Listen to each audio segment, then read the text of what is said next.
وحدت اور رسول اکرم صلی اللہ علیہ وسلم کی رسالت و خاتمیت کی گواہی اور شہادت کے تو ایمان ہے۔ اس اسلام سے پہلے یہ لفظ کس معنی میں تھا؟ ہمیشہ اس طرح جب آپ کسی چیز کو سمجھیں گے تو وہ پوری طرح آپ کے ذہن میں داخل ہو جائے گی، پھر کبھی آپ کے دل سے نہیں نکلے گی۔ تو دیکھیے ایمان کہتے ہیں افعال کے بعد سے، ہمارے قاضی صاحب بھی بیٹھے ہیں، کچھ صاحب سنا ہو، بعضوں نے پڑھی ہوگی آپ میں سے، یا اس کا نام تو سنا ہو، عربی میں جب کسی لفظ کو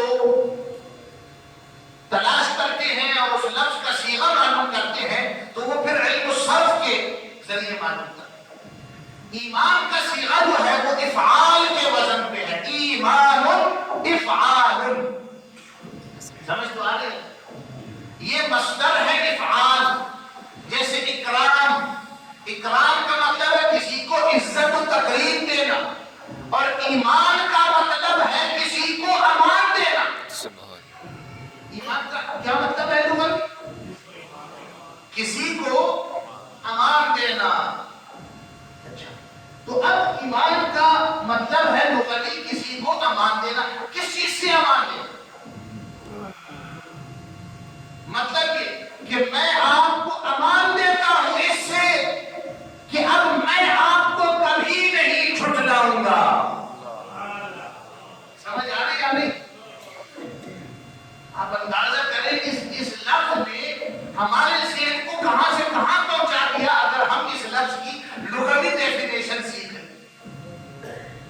ایمان کہتے ہیں کسی کو امان دینا اس بارے میں کہ اب تم یہاں ہماری یہاں پوری طرح امن سے رہو، اب تمہیں یہاں کوئی جھٹلائے گا تک نہیں، تم جو کہو گے تمہاری ہر بات ہم مان لیں گے۔ نعرہ تکبیر، اللہ اکبر۔ تمہارا جو بھی قول ہوگا ہم تمہارا قول تک نہیں جھٹلائیں گے، ہم تمہارے حکم کی نافرمانی کہاں سے کریں گے، ہم تمہارے ہر عمل کو ہم اپنا نصب العین بنائیں گے اور اس پر عمل کرتے رہیں گے۔ آپ کو بات سمجھ آئی ہے؟ تو رسول اکرم سید عالم صلی اللہ علیہ وسلم پر ایمان لانے کا مطلب کیا ہے؟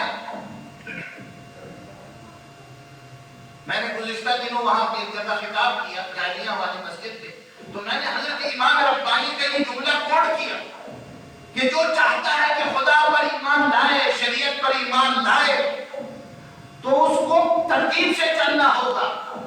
آپ نے فرمایا کہ اسے پہلے رسول پر ایمان لانے کا غم کھانا چاہیے، پہلے اسے رسول پر ایمان لانا ہوگا تو پھر رسول اسے خدا کے بارے میں صحیح رہنمائی کرے گا۔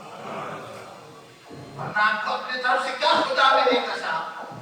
360 خدا تو پہلے سے ہی موجود تھے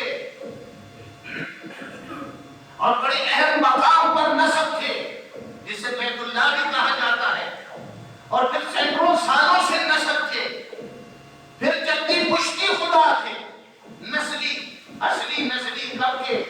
تو ان سب خداؤں کا انکار بھی تو ایک کمال ہے، اور ان سب خداؤں کو چھڑوا کر ایک خدا واحد کی دعوت دینا آپ اندازہ کریں۔ تو آپ کو وہ بتانے والا ہی بتائے گا، جو خدا کی طرف سے آئے گا وہی بتائے گا کہ خدا ایسا ہے اور ایسے مانو خدا۔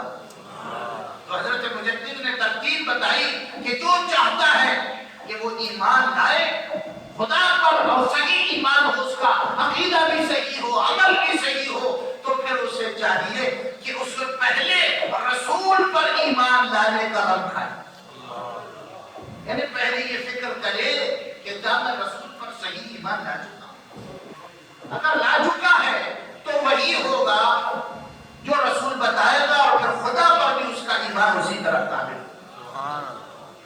حضرت شیخ ابن عربی کا نام تو آپ نے سنا ہی ہے۔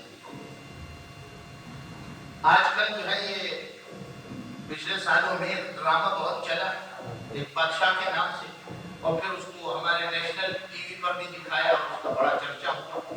تو جو नाम सुना होगा। तो उसमें हमने अर्तगल के ड्रामे में हजरत इब्न अरबी का बड़ा नाम सुना कि साहब इब्न अरबी ने ये कर दिया और वो बता दिया, ये बता दिया। हमारे अब जितने लोग जो हैं वो तसव्वुफ से नावाकिफ हैं, इस ड्रामे की वजह से वो हजरत शेख इब्न अरबी के नाम से खूब वाकिफ। तो हजरत इब्न अरबी ने एक हदीस नकल फरमाई है कि क़यामत के दिन अल्लाह ताला जलवगर होगा तो कुछ लोग कहेंगे कि ये तो खुदा नहीं।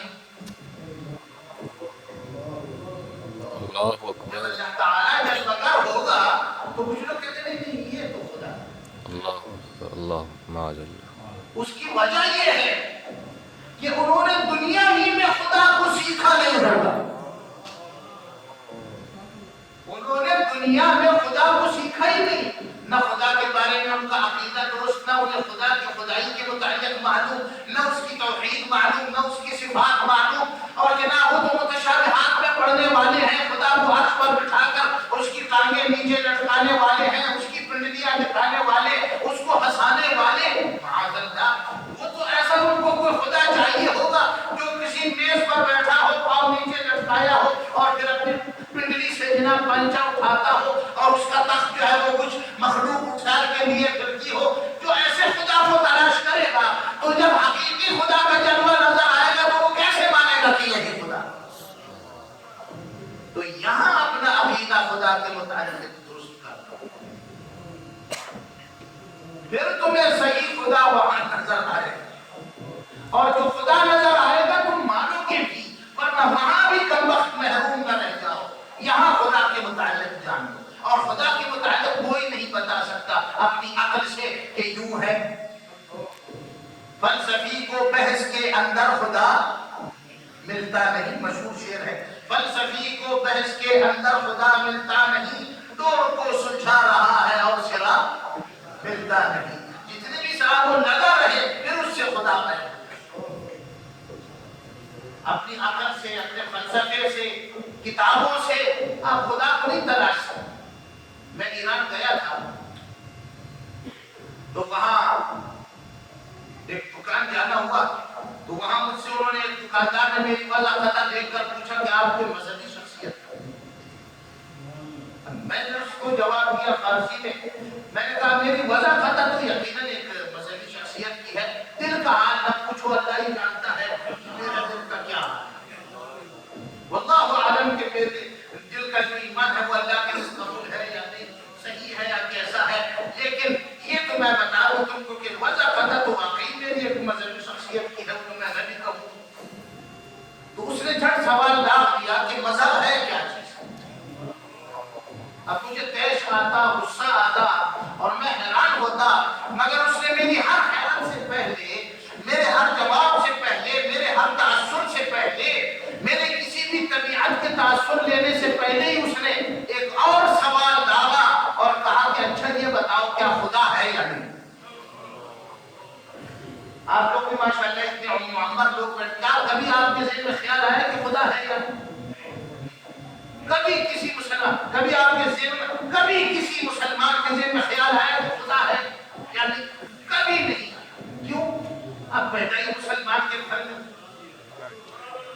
जब आप जरा बोलने से लगे तो आपको अल्लाह अल्लाह सिखाया, अल्लाहु अकबर सिखाया, ला इलाहा इल्लल्लाह सिखाया, अशहदु अल्ला इलाहा इल्लल्लाह सिखाया। फिर आपको बताया कि कोई तो है जो निज़ाम हस्ती चला रहा है, वही खुदा है, वही खुदा है। या रसूलल्लाह, जिंदाबाद।